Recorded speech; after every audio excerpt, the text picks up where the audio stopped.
O Ministério da VAR nasce diante de um cenário apóstata e que caminha a passos largos para o colapso.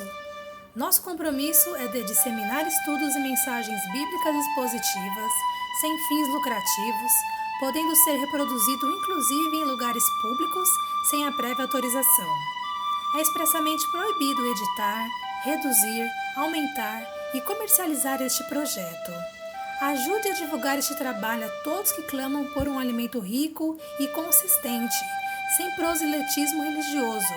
Cremos apenas no Messias de Israel como centro da exposição bíblica. Que o Eterno de Israel te dê Shalom.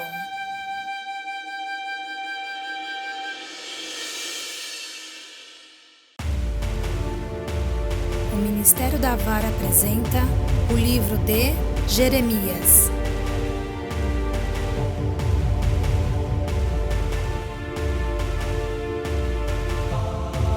Tema: a ruína de uma nação.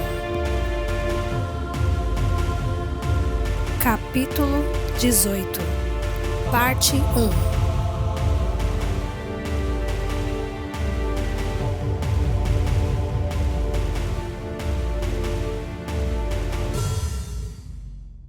Shalom amigos, shalom irmãos. Nós vamos agora para o capítulo 18 do profeta Jeremias. A primeira parte, que vai do versículo 1 ao versículo 17.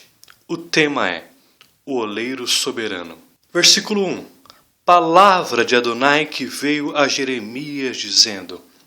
Aqui Adonai volta a falar com o profeta Jeremias. E agora Adonai usa parábola. A parábola de um oleiro que ensina a absoluta soberania do Senhor sobre Judá e sobre as nações gentílicas. E como um rei benevolente e sensível à possibilidade de misericórdia para com o povo, desde que haja arrependimento. Então agora, essa primeira parte, o Senhor Adonai usa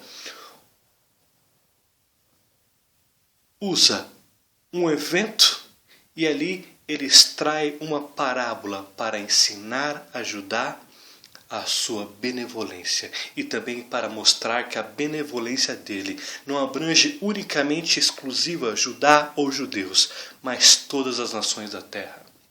Versículo 2. Dispõe-te e desce à casa do oleiro e lá ouvirás as minhas palavras. O oleiro é um artista que fabricava louça de barro. E depois, ao término dele fabricar essa louça de barro, ele esmaltava, levando ao forno. Então, ele era nada mais que um artista que fazia um jarro de louça esmaltado. Então, este oleiro tinha capacidade de moldar e de esculpir um jarro belo. Vamos ver esta profissão em Romanos, capítulo 9, versículo 20 a 25, na Brit Hadashah, no Novo Testamento, que diz: Quem és tu, ó homem, para discutires com Adonai? Porventura pode o objeto perguntar a quem fez? Por que me fizeste assim? Ou não tem o oleiro direito sobre a massa, para do mesmo barro fazer um vaso para a honra e outro para a desonra?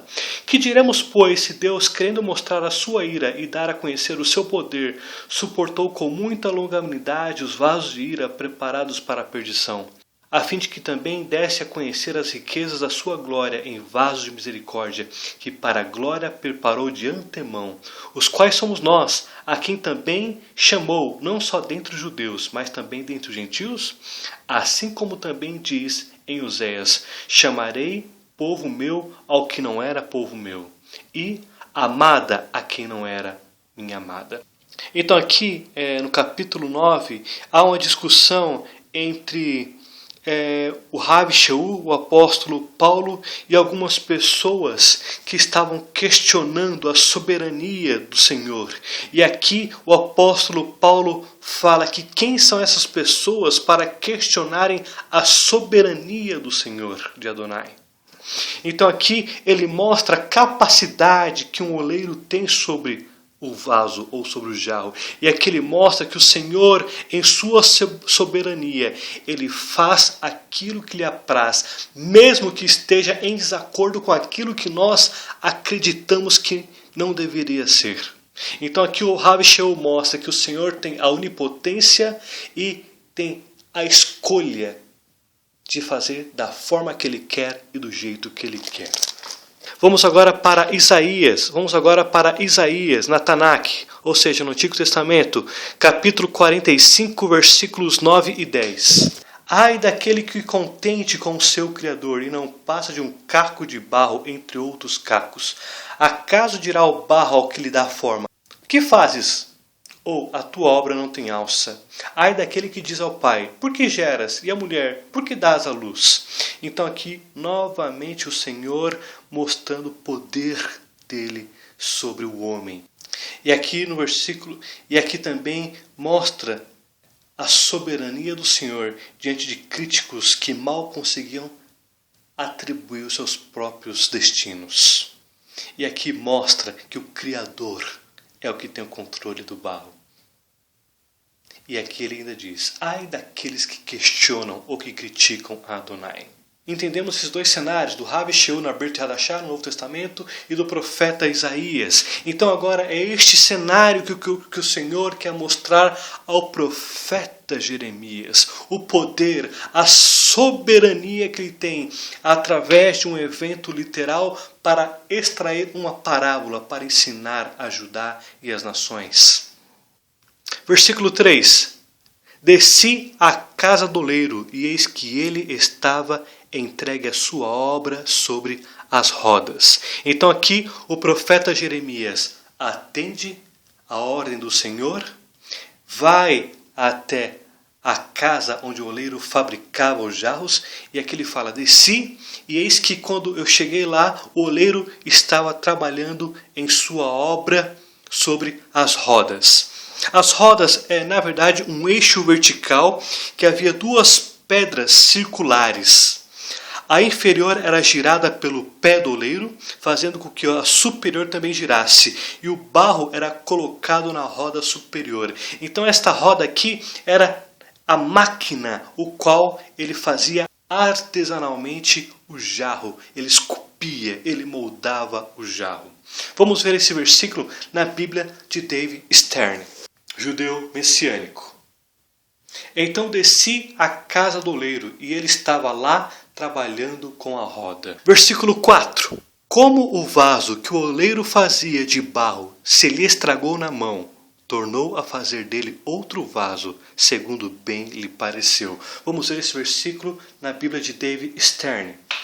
Toda vez que o vaso feito por ele ficava imperfeito, o oleiro pegava o barro e fazia outro vaso com ele, dando-lhe a forma que desejasse. Então, aqui mostra que o oleiro tinha capacidade de, quando não estava saindo de acordo com o que ele queria, e ali ele pegava o barro novamente, e então ele voltava a moldar o barro, o jarro, conforme a sua vontade. Versículo 5. Então veio a mim a palavra de Adonai. Então Jeremias ele foi até a casa e viu o cenário do oleiro fazendo o jarro.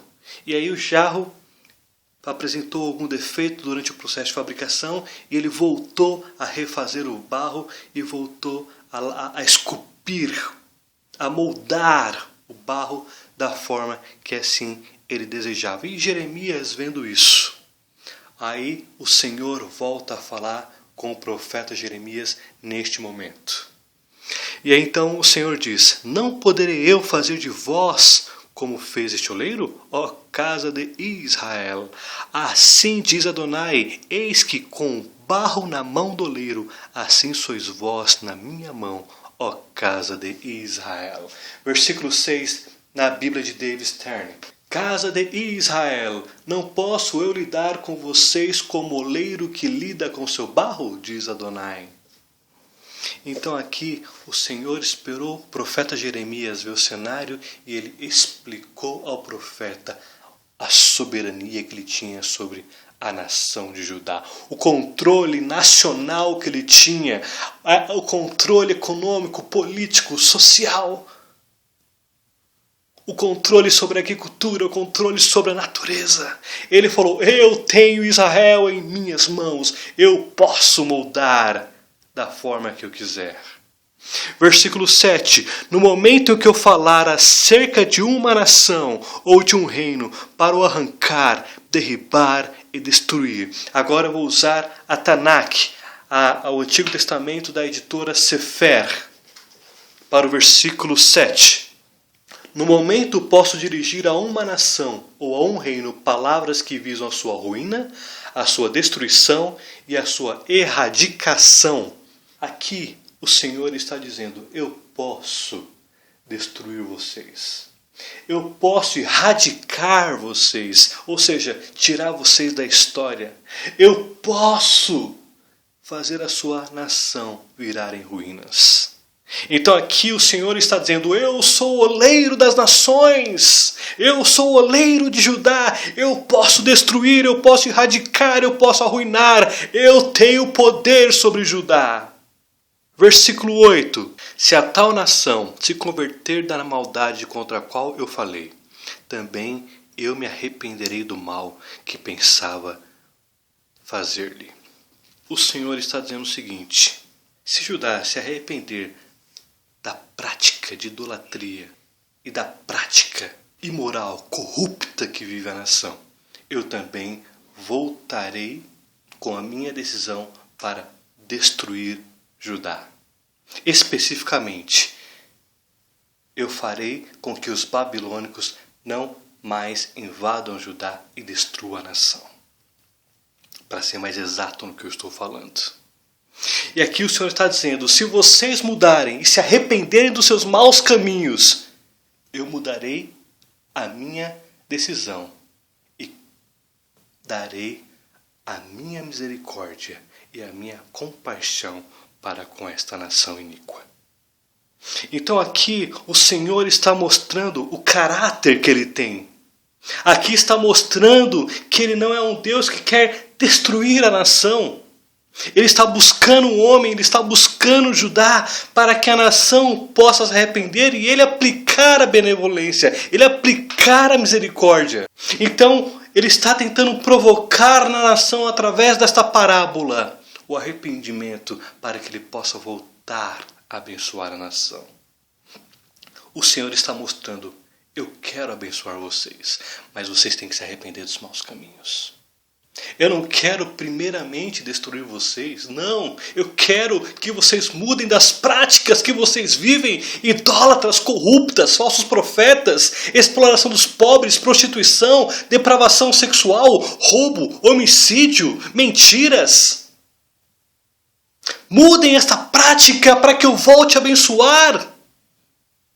Eu serei benevolente com vocês. E aqui o Senhor está expandindo isso. Ele não está dizendo apenas a nação de Judá. Ele está usando para as nações gentílicas.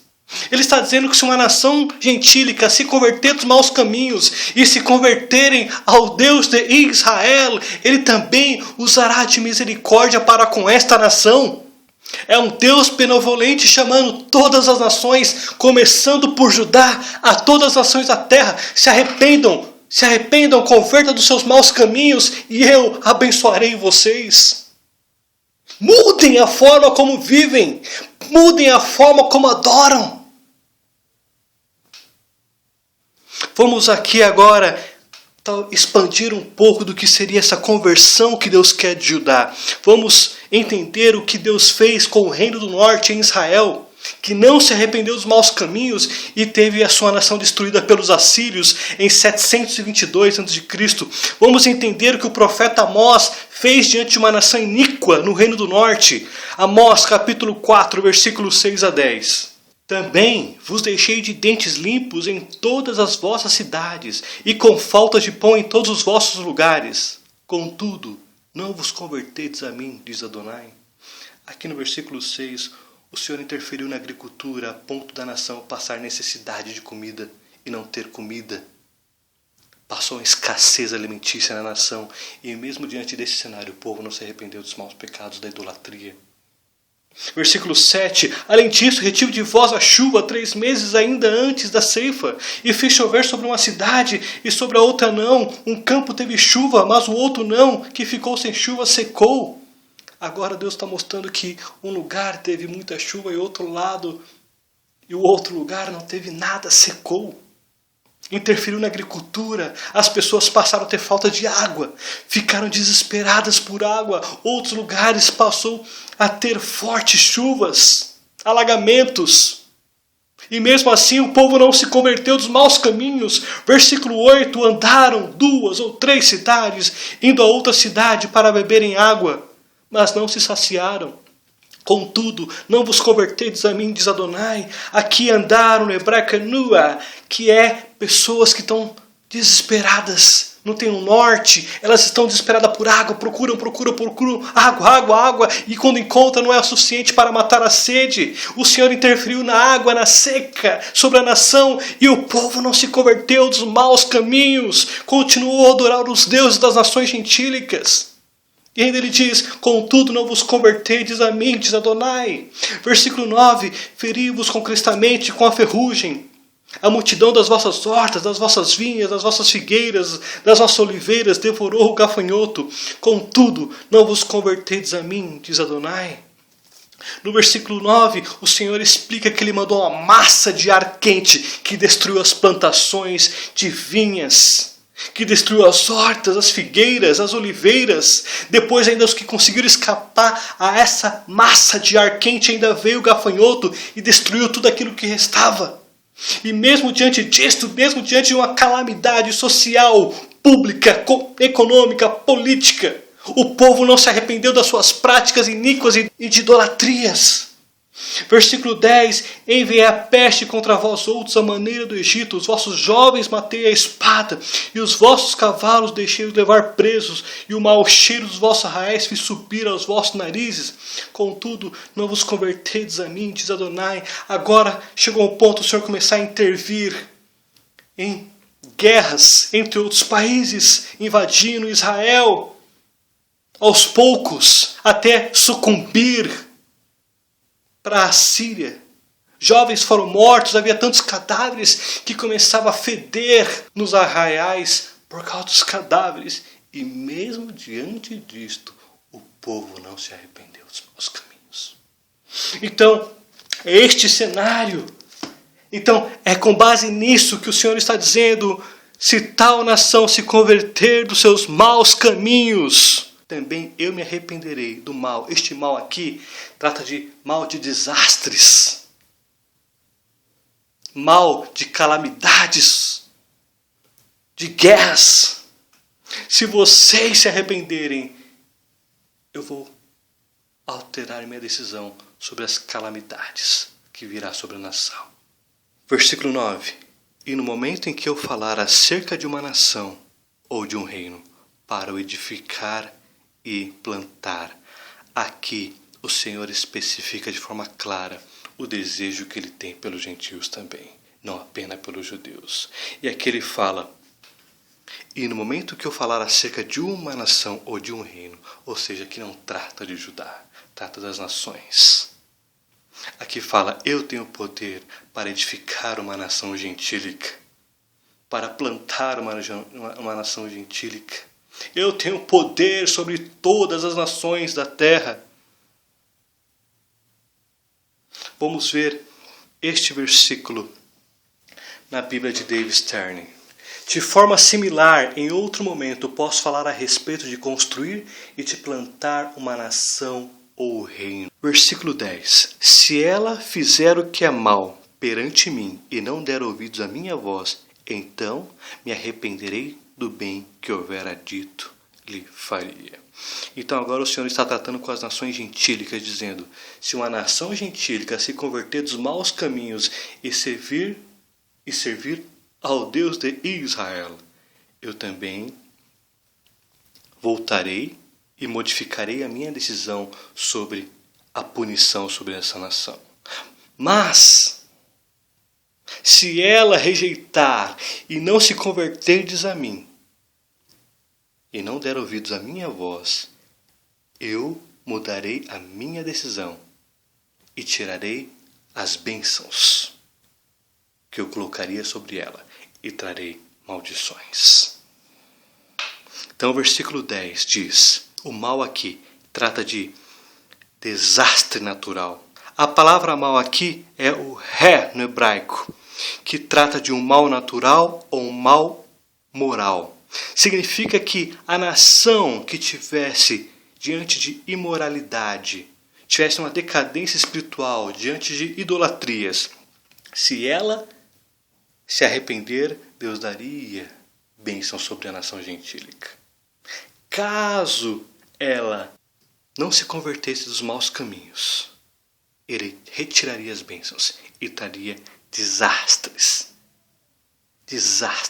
calamidades sobre a nação gentílica. Aqui é o Senhor dizendo às nações gentílicas, se convertam ao Deus de Israel. Convertam-se das suas idolatrias. Se arrependam das suas idolatrias e se convertam ao Deus de Israel.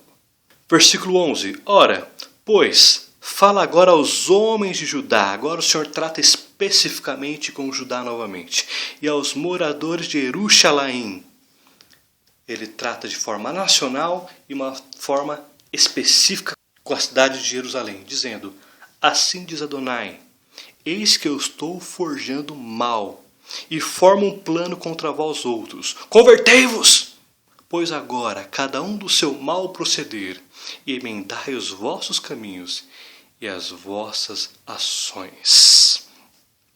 Eu vou destacar muito bem que o Senhor está dizendo isso. Judá estava num prostíbulo espiritual. Estava praticamente numa sodomia,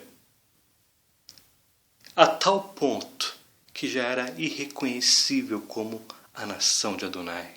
Havia idolatria nas casas, no templo de Salomão, nos reinos. Chegaram ao ponto de fazer sacrifícios de crianças. Chegaram ao ponto de ter atos ilícitos com orgias sexuais aos deuses. Chegaram ao ponto de perseguir e matar pessoas justas, inocentes. A nação estava diante de um cenário de corrupção gigantesco. Roubos, homicídios, exploração dos pobres. Os pobres eram explorados. Os juízes passavam noites tramando como adquirir dinheiro ilícito, como explorar mais. Não havia mais respeito, as próprias casas, as próprias famílias estavam destruídas, a ponto de um irmão não mais poder confiar no próprio irmão. E aqui o Senhor está dizendo, convertei-vos, pois agora dos seus maus caminhos, e emendai, reparem os vossos caminhos, mudem a forma de viver e reparem as vossas ações. Então aqui no versículo 11 o Senhor está dizendo 3 coisas que Ele quer: que a nação se converta, que as pessoas reparem os caminhos e que reparem as vossas ações. Judá já era uma Sodoma. E agora o Senhor está dizendo ainda, se vocês mudarem, eu mudarei a punição que eu farei contra vocês. E agora no versículo 12, o povo responde ao profeta Jeremias e a Adonai, mas eles dizem, não há esperança, porque andaremos consoante aos nossos projetos. Não há esperança, porque andaremos consoante aos nossos projetos, e cada um fará segundo a dureza do seu coração maligno. Aqui, o povo estava consciente das suas ações.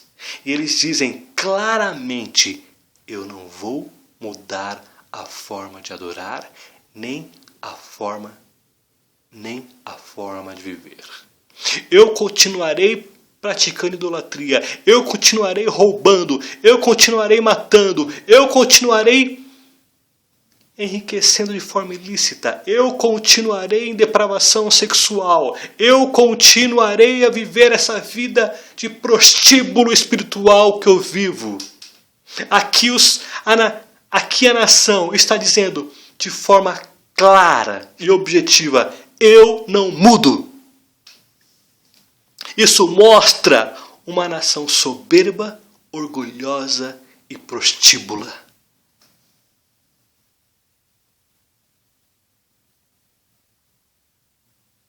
E maligna. Versículo 13. Portanto, assim diz Adonai. Agora o Senhor responde ao que o povo está falando. Portanto, assim diz Adonai. Perguntai agora entre os gentios, ou seja, os góis no hebraico, sobre quem ouviu tal coisa. Coisa sobremaneira horrenda cometeu a Virgem de Israel. O Senhor estava espantado com a obstinação, com o prostíbulo espiritual, com o prostíbulo imoral que vivia Judá.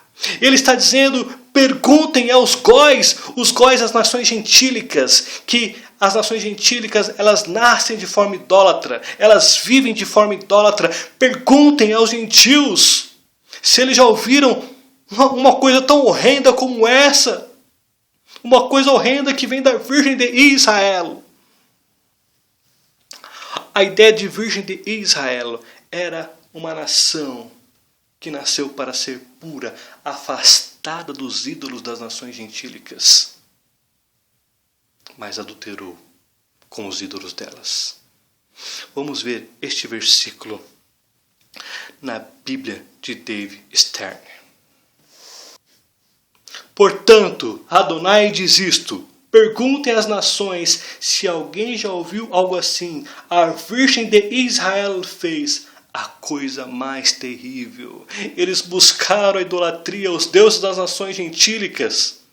E mesmo assim eles dizem: não vou buscar ao Deus de Israel. Eu quero esses deuses feitos por mãos de homens, de madeira, de pedra, de ouro, de prata. Eu quero esses deuses. Eu quero me prostituir com esses deuses. Vamos entender sobre a Virgem de Israel, o que o Senhor está dizendo sobre isto em Jeremias capítulo 3, versículo 1 e 2. Se um homem repudiar sua mulher e ela o deixar e tomar outro marido, porventura que ele tornará a ela? Não se poluiria com isto de toda aquela terra? Ora, tu te prostituísse com muitos amantes, mas ainda assim torna para mim, diz Adonai. Levanta os teus olhos aos altos desnudo e vê onde não te prostituíste. Nos caminhos te assentavas à espera deles como arábio no deserto, assim poluíste a terra com as tuas devassidões e com a tua malícia. Aqui o Senhor está dizendo no versículo 1 e 2 do capítulo 3. A lei mosaica dizia que se um judeu se separasse de uma mulher e casasse com outra, ele não poderia voltar à primeira. Aqui Adonai está dizendo: vocês se prostituíste não com um Deus gentílico, mas com vários. Vocês se prostituíram com vários amantes, com vários deuses. E ainda assim Adonai diz: volta para mim. Volta para mim. E aqui no versículo 2 ele diz: olha para os altos. Vê, os altos eram os lugares altos, montanhas ou lugares mais altos, onde eram feitos os postes ídolos e onde ali se praticavam orgias sexuais. Às vezes até pai se relacionava com os filhos, com a prostituta cultual. Ao mesmo tempo, pai e filho mantinham relação sexual com uma única mulher. Ali também havia contatos homossexuais, orgias sexuais homossexuais em adoração a esses deuses, que é parte do culto idólatra. E aqui o Senhor está dizendo: olha onde é feito essas orgias com esses cultos. Vejam, vocês são como uma prostituta que ficam ali esperando para vir um homem e se relacionar sexualmente com vocês e nunca se satisfazem, sempre querem mais. Mas contudo, se arrependem dos seus maus caminhos e eu perdoarei a vocês. É o que está dizendo aqui no versículo 1 e 2 do capítulo 3. Aqui Israel deixou de ser virgem, Judá deixou de ser virgem porque buscou aos deuses das nações gentílicas. E aqui Judá era insaciável, ela cada dia mais queria se prostituir com outros amantes. Era na verdade uma prostituta no cio por mais homens. Versículo 14: acaso a neve deixará o Líbano, a rocha que se ergue na planície? Ou faltarão as águas que vêm de longe, frias e correntes? Vamos ver este versículo na Tanakh, da editora Sefer. Alguém renunciaria à água pura que flui entre as rochas do campo, vinda das neves do Líbano? Deveria ser abandonada uma corrente de água refrescante? Aqui o Senhor está dizendo que ninguém seria louco de recusar uma água limpa, pura, que desce das montanhas. No caso, as montanhas de neves do Líbano. Águas frias, saudáveis. Alguém por acaso seria louco de recusar isto? Uma água que desce pura das geleiras das montanhas do Líbano? Aí, no versículo 15, o Senhor continua: contudo, todos do meu povo se têm esquecido de mim, queimando incenso aos ídolos. Quais ídolos? Das nações gentílicas, que os fizeram tropeçar nos seus caminhos, e nas veredas antigas, para que andassem por veredas não aterradas. Aqui o Senhor está dizendo no versículo 14 e versículo 15: a natureza segue coerentemente o seu curso, mas Judá modificou anormalmente o curso da sua vida com sua apostasia. Ninguém seria louco de recusar uma água que desce das montanhas do Líbano, mas Judá foi louca em recusar o Deus Criador dos céus e da terra e trocar por ídolos feitos de mãos de homens, que trouxeram das nações idólatras, gentílicas, para adorar em Judá e Jerusalém. E aqui ele está dizendo que este povo levou a queda da nação, porque perverteram os caminhos retos de Adonai. Aqui trata de veredas antigas, para que andassem por veredas não aterradas. Aqui o Senhor está dizendo, as veredas apontam para alguns momentos que os judeus estavam adorando verdadeiramente a Adonai. Eles trocaram a adoração que os pais deles fizeram, uma adoração pura, de coração ao Senhor, Criador dos céus e da terra, a Jeová Tsabaoth, por veredas iníquas. Vamos entender mais sobre isso em Jeremias 6,16. Assim diz Adonai: ponde-vos à margem no caminho e vede, perguntai pelas veredas antigas qual é o bom caminho, andai por ele e achareis descanso para as vossas almas.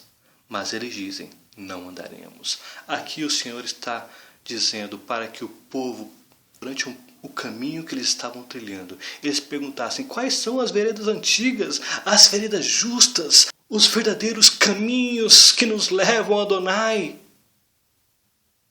Caminho correto, caminho justo. Então a ideia do versículo 16 é de um viajante que está em sua viagem. E aqui o Senhor diz, perguntem para as pessoas qual é o caminho verdadeiro, o caminho justo. E aqui no versículo 16, o povo se recusava a ir pelo caminho das veredas antigas. Eles queriam, era sodomia, idolatria. E aqui é o mesmo contexto do versículo 15.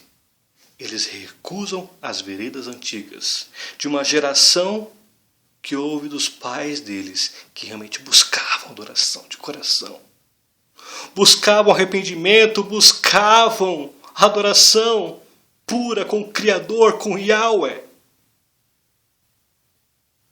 E aqui eles recusam essas veredas antigas por veredas não aterradas. Vamos ver este versículo na Bíblia de David Stern. Não, mas meu povo se esqueceu de mim e oferece incenso ao nada. E oferece incenso ao nada, ou seja, aos deuses gentílicos. Isso os fará tropeçar. Eles, enquanto andam pelas veredas antigas, eles abandonam o bom caminho para andar por atalhos. Aqui, eles associam veredas antigas como um caminho de idolatria. Mas o correto é as veredas antigas que levaram à adoração verdadeira, a Adonai. E agora eles vivem em veredas aterradas, em um prostíbulo espiritual. Versículo 16. Para fazerem da sua terra um espanto e objeto de perpétuo assobio. Todo aquele que passar por ela se espantará e meneará a cabeça. Aqui o Senhor está dizendo que eles preferiram caminhos, atalhos que não levavam a Adonai. E aqui ele está dizendo que ele fará de Judá uma terra de espanto e objeto perpétuo de assobio. Aqui o Senhor está dizendo que Judá seria humilhada ao ponto das nações, quando souberem ou quando verem a destruição de Judá, o colapso da nação, eles ainda assobiariam em sinal de desprezo. E eles balançariam a cabeça, falando: que coisa terrível que esta nação fez. Que desgraça que esta nação fez para ela mesma. Ela destruiu a si próprio. Então Judá seria um objeto de espanto e de assovio, onde as pessoas balançariam a cabeça e falariam: quanta destruição, quanta decadência. E por fim, versículo 17. Com vento oriental os espalharei diante do inimigo. Mostrar-lhe-ei as costas e não o rosto, no dia da sua calamidade. Aqui há duas interpretações para esse versículo. Vamos ver na Bíblia de David Stern, judeu messiânico. Como o forte vento oriental, eu os dispersarei diante do inimigo. Verei as costas deles, não o rosto, no dia do desastre deles. Vamos ver agora na Tanakh, da editora Sefer. Como a ventania poderosa, eu os espalharei derrotados perante os seus inimigos. No dia de sua desgraça, só lhes verei as costas, pois estarão em fuga, e deles esconderei minha face. Tanto na Bíblia de David Stern quanto a Tanakh está dizendo que as costas do qual o versículo se refere, é Deus vendo o povo correndo. Então ele está vendo apenas as pessoas fugindo. Ele está vendo só as costas das pessoas. Ele não está vendo mais a face das pessoas. As pessoas perderam a capacidade de se comunicar com Adonai por causa da sua idolatria. Então agora o Senhor está vendo só as costas de pessoas fugindo e sendo mortas. E aqui o Senhor entrega essas pessoas para os babilônicos para serem destruídos. E não só os babilônicos, a todos os inimigos de Judá. E aqui o Senhor diz que a nação não veria a face dele. Ou seja, ele está mostrando que ele se apartou da nação, de forma que agora ele os entregou Judá para serem destruídos. Para ser destruída. E aqui na atualizada mostra já um vento oriental, é um vento quente, uma massa de ar quente, que é os babilônicos que vêm agora para destruir, para matar. E aqui ele está dizendo que ele virou as costas e não o rosto no dia da sua calamidade. Mostrar-lhe as costas e não o rosto no dia da sua calamidade. Aqui mostra que o Senhor virou de costa para a nação. Ou seja, podem destruir à vontade. Só preservem aqueles que eu defini que não devem ser mortos. O que O que nessa interpretação da atualizada é uma interpretação mais dura, uma vez que o Senhor virou as costas para a nação. Mas independente disso, tanto na atualizada como da editora Sefer ou de Dave Stern, o Senhor repudiou a nação que não quis se arrepender da idolatria e da iniquidade que vivia. O vento oriental é uma massa de ar quente que vem destruindo. Ela vem forte e vem quente e destroça todas as plantações e agricultura da nação. E aqui o Senhor está comparando essa massa de ar quente com os babilônicos. Vamos ver em Jeremias capítulo 4, versículo 11. Naquele tempo se dirá a este povo e a Jerusalém: vento abrasador dos altos denudos do ermo assopra diretamente a filha do meu povo, não para padejar, nem para limpar. Aqui o Senhor está chamando um vento abrasador para destruir a nação, no capítulo 4, versículo 11. E aqui o Senhor volta a chamar o vento oriental, que na verdade é os babilônicos. Venha para destruir essa nação orgulhosa, soberba, idólatra, que não se arrepende dos maus caminhos e que não quer se converter. E assim como diz o profeta Jeremias, coisa sobremaneira horrenda cometeu a Virgem de Israel. Judá agora era uma Sodoma, Judá, a virgem que não era mais virgem.